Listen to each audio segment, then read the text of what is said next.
In California, a woman claims self-defense, but the police think it's a homicide. She took the knife out, stabbed him in the back.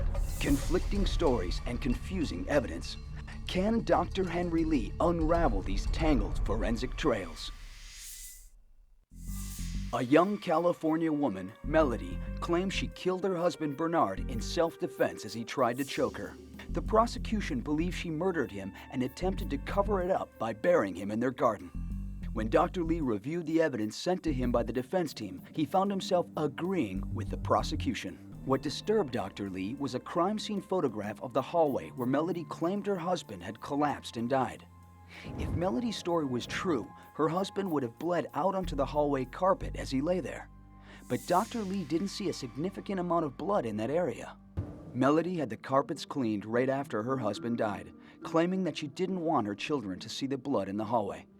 But Dr. Lee believed there should still be signs of blood there if she was telling the truth.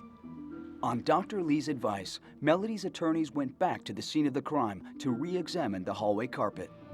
He ripped the carpet, took some photograph, and called me right away.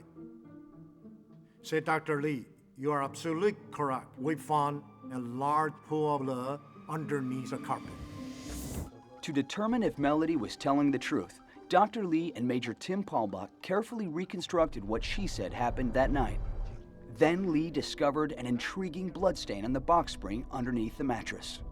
There are blood underneath that. If original mattress covered the box spring, we should not get the blood stain here. Can you see that? Right. Yep. For Dr. Lee, that was proof that a violent struggle had taken place at the foot of the bed, which shifted the mattress. So, of course, we feel this case could be a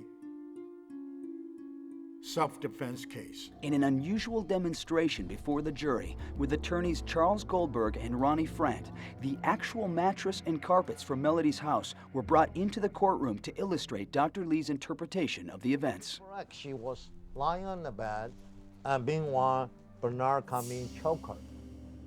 Out of defense, she took out a knife and quickly stabbed on the left side. That's why 2 oblique angle injury on her left side. Meanwhile, they tried to struggle for the knife and got into this side. Now, what did happen is, you got probably partially on the bed, and you try to grab the knife and struggle, and got some artificial injury and 2 more stabbing wounds. The blood come down in this area. And that's why we only see the blood in that corner. Dr. Lee traced the blood drops to the hallway where Bernard collapsed and died. The case now hinged on Melody's suspicious behavior, like the hole she dug in the front yard the day before her husband's death. The prosecution told the jury that was proof of premeditated murder. But the defense argued that Melody was an avid gardener and had dug the hole for a planting, as she always did twice a year. After only 5 hours of deliberation, the panel of jurors reached a verdict. We, the jury, find the defendant not guilty as charged.